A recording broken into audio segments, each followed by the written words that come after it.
Hello, my name is Radhika or Rads, and today I will be reading a little bit, or not a little bit, the entirety of the Guerilla Open Access Manifesto. This was published by, or formally published by Swartz, but written in collaboration with other activists.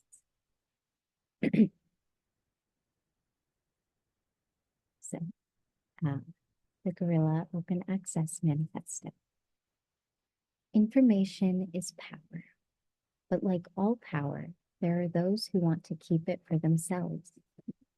The world's entire scientific and cultural heritage, published over centuries in books and journals, is increasingly being digitized and locked up by a handful of private corporations.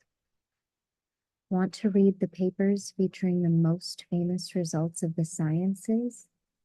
You'll need to send enormous amounts to publishers like Reed Elsevier. There are those struggling to change this. The open access movement has fought valiantly to ensure that scientists do not sign their copyrights away, but instead ensure their work is published on the internet under terms that allow anyone to access it. But even under the best scenarios, their work will only apply to things published in the future. Everything up until now will have been lost. That is too high a price to pay. Forcing academics to pay money to read the work of their colleagues, scanning entire libraries but only allowing the folks at Google to read them, providing scientific articles to those at elite universities in the first world, but not to children in the global south. It's outrageous and unacceptable.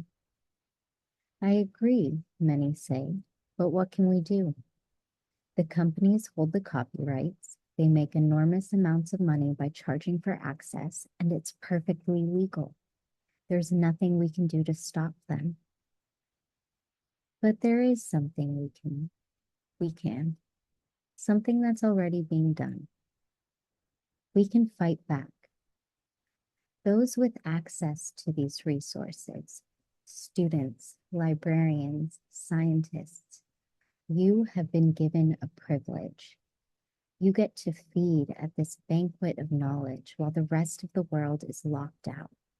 But you need not, indeed morally you cannot, keep this privilege for yourselves.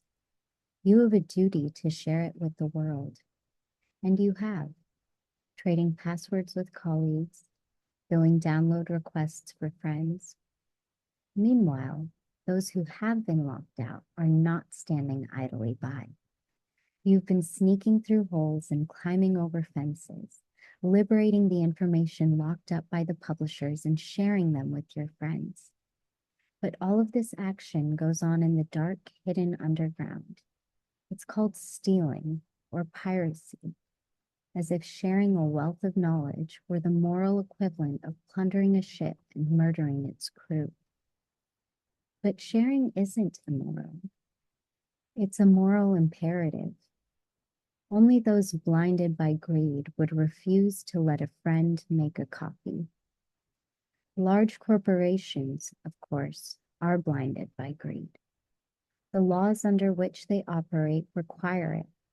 Their shareholders would revolt at anything less. And the politicians they have bought off back them, passing laws giving them the exclusive power to decide who can make copies.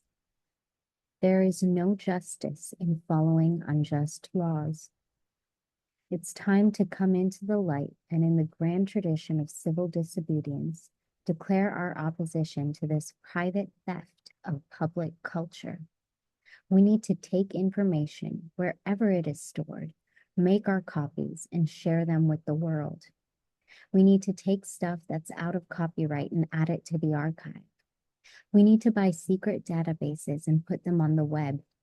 We need to download scientific journals and upload them to file sharing networks. We need to fight for Guerilla open access. With enough of us around the world, we'll not just send a strong message opposing the privatization of knowledge, we'll make it a thing of the past. Will you join us? Again, formally published July 2008 by Aaron Swartz from Italy, because they were on the run from the United States government, who eventually did end up taking the life of Aaron Swartz.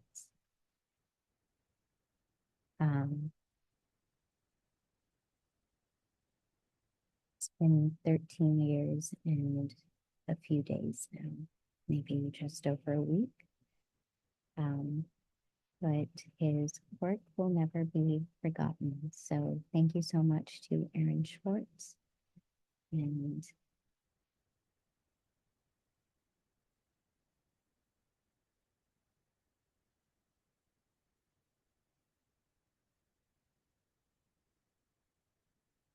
reminder that the internet is a human right. Access to the internet is a human right. Everybody gets the right to speak on the internet. It's a matter of who is heard.